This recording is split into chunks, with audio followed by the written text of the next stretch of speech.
Hello everyone, welcome back to my channel. दोस्तों, आज मैं लेकर आया हूं आपके लिए कुछ अच्छी खबरें। शासनादेश न्यू पेंशन स्कीम, पारिवारिक पेंशन, अभिदाता पेंशन वापसी। ईपीएफओ का आदेश, सभी शिक्षा मित्रों का काटे पीएफ। फोर्टिफाइड चावल को बांटने की योजना को केंद्र की मंजूरी। 2 साल में ही खुल गए 1.25 lakh pre primary school. Medical कॉलेजों में 100 दिन में होंगी 3,000 नियुक्तियां। यूपी कन्या सुमंगलम योजना के लाभार्थियों को अब 15,000 रुपये की जगह 25,000 मिलेंगे। आइए देखते हैं दोस्तों खबरें विस्तार से। जी हाँ दोस्तों, ये आदेश आप देख पा रहे हैं।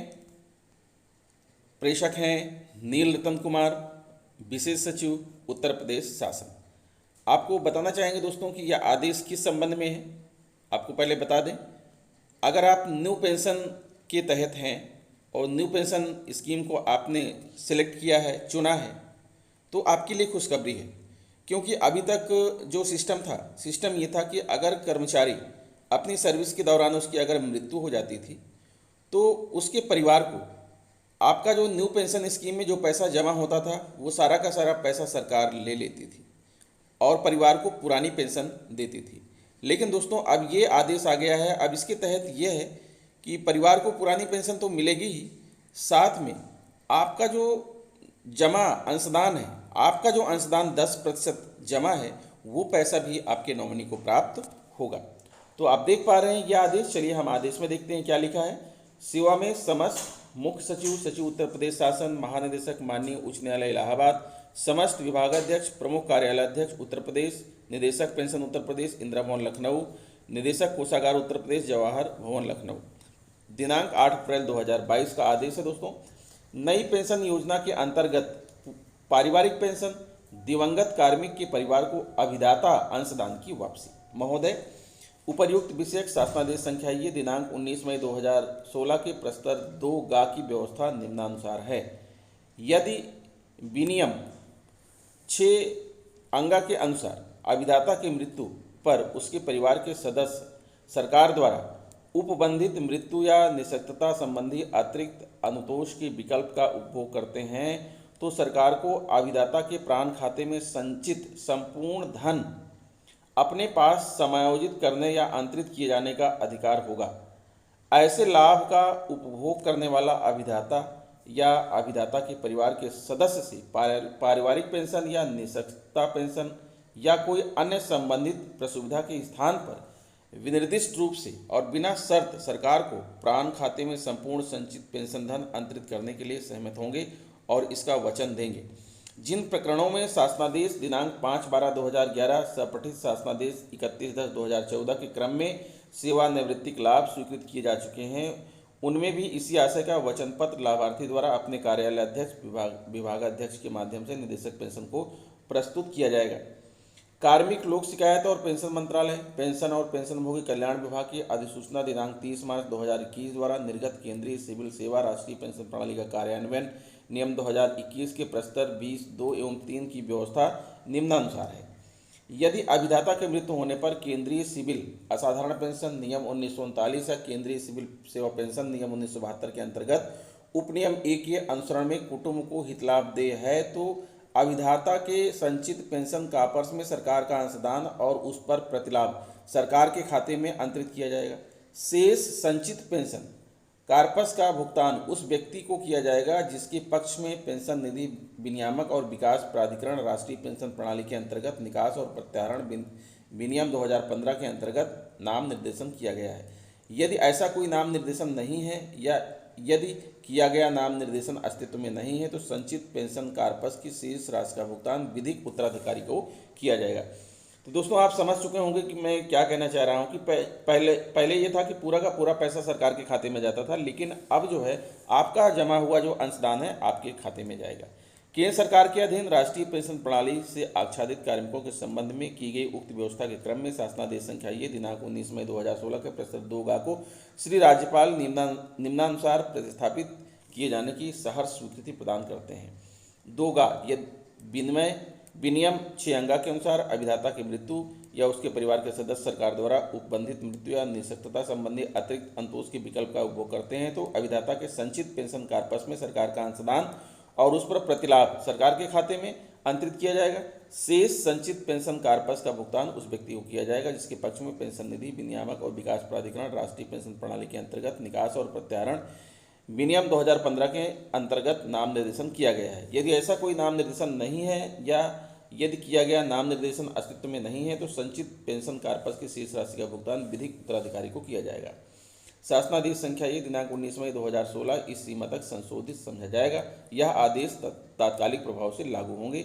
भवदीय नील रतन कुमार विशेष सचिव। तो दोस्तों देखा आपने, ये आदेश है, खुशखबरी है एक प्रकार की।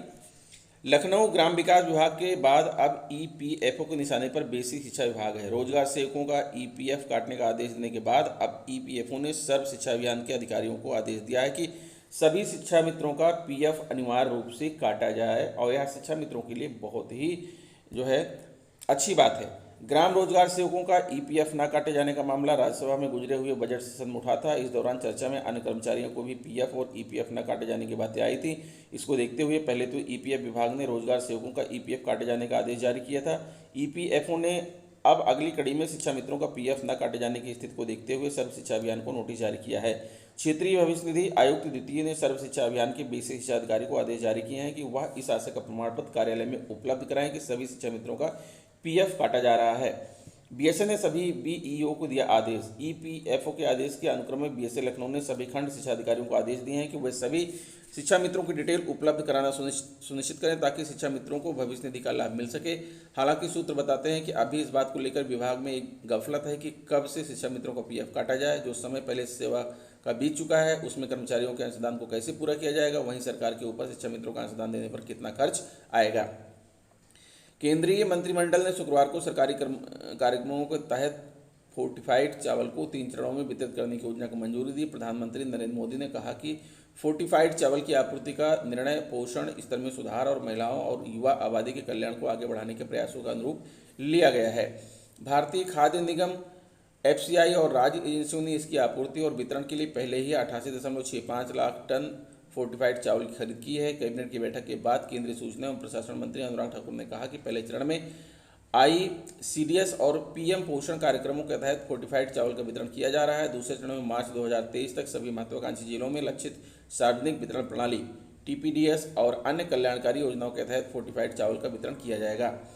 अंतिम चरण में से सभी जिलों को मार्च 2024 तक कवर किया जाएगा। चावल के फोर्टिफिकेशन की पूरी लागत लगभग 2700 करोड़ रुपए प्रतिवर्ष है। इसे केंद्र सरकार द्वारा वहन किया जाएगा। अटल इनोवेशन मिशन को मार्च 2023 तक जारी रखने को मंजूरी। केंद्रीय मंत्रिमंडल ने एक अन्य फैसले में अटल इनोवेशन मिशन AIM को मार्च 2023 तक जारी रखने को मंजूरी दी। इसका उद्देश्य देश में नवाचार और उद्यमिता का पारिस्थितिकी तंत्र बनाना और बढ़ावा देना है।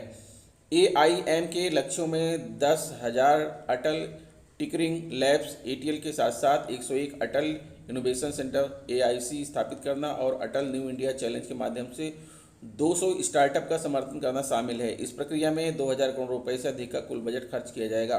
कुपोषण से लड़ने में कारगर है। फोर्टिफाइड चावल नीति आयोग के अनुसार यह कुपोषण को दूर करने का त्वरित और किफायती तरीका है। इसके तहत चावल में आयरन, फोलिक एसिड और विटामिन जैसे सूक्ष्म पोषक तत्वों को मिलाते हैं। नई दिल्ली नई राष्ट्रीय शिक्षा नीति NEP की सिफारिशों का अब सभी राज्यों में तेजी से अमल दिखने लगा है। 2 साल के भीतर ही देश में 1.25 लाख से ज़्यादा प्री प्राइमरी या बाल वाटिका NEP में प्री प्राइमरी स्कूलों को यही नाम दिया गया है, खुल गई हैं। इनमें सबसे ज़्यादा करीब 46,000 प्री प्राइमरी स्कूल बंगाल में खोले गए हैं। वहीं दूसरे राज्यों में भी तेज़ी से इनका खुलना शुरू हो गया। बंगाल वही राज्य है जिसने NEP से हटकर अपनी अलग शिक्षा नीति लाने की दिशा में कदम बढ़ाया है। इसे लेकर एक उच्च स्तरीय कमेटी भी गठित की गई है। बंगाल को छोड़ दें तो बाकी के सभी राज्य NEP की सिफारिशों पर ही आगे बढ़ रहे हैं। NEP के तेजी से अमल को लेकर यह रिपोर्ट हाल ही में संसद में पूछे गए एक सवाल के जवाब में शिक्षा मंत्रालय ने पेश किया है। मेडिकल कॉलेजों में 100 दिन में होगी 3000 नियुक्तियां। लखनऊ विधानसभा चुनाव में मुख्य विपक्षी दल सपा ने प्रदेश सरकार को रोजगार के नाम पर घेरने का प्रयास किया। योगी सरकार के दूसरे कार्यकाल में सबसे ज्यादा फोकस रोजगार पर ही है। सरकार विभिन्न विभागों में बड़े पैमाने पर रोजगार मुहैया कराने की पहल करने जा रही है।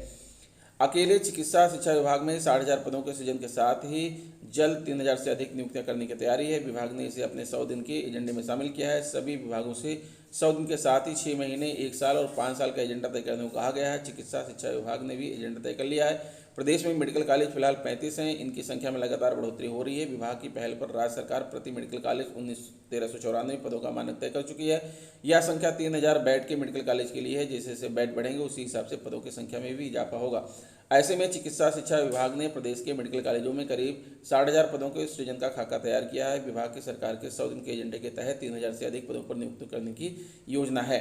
यह नियुक्तियां आउटसोर्सिंग के जरिए की जाएंगी। इसमें doctor, nurse, paramedical staff, sweeper, चतुर्श्रेणी कर्मचारी आदि शामिल हैं। महिला कल्याण विभाग ने भाजपा के लोक कल्याण संकल्प पत्र में किए गए वादे के अनुसार मुख्यमंत्री कन्या सुमंगला योजना के लाभार्थियों को 15,000 से बढ़ाकर 25,000 रुपये करने का प्रस्ताव तैयार किया है।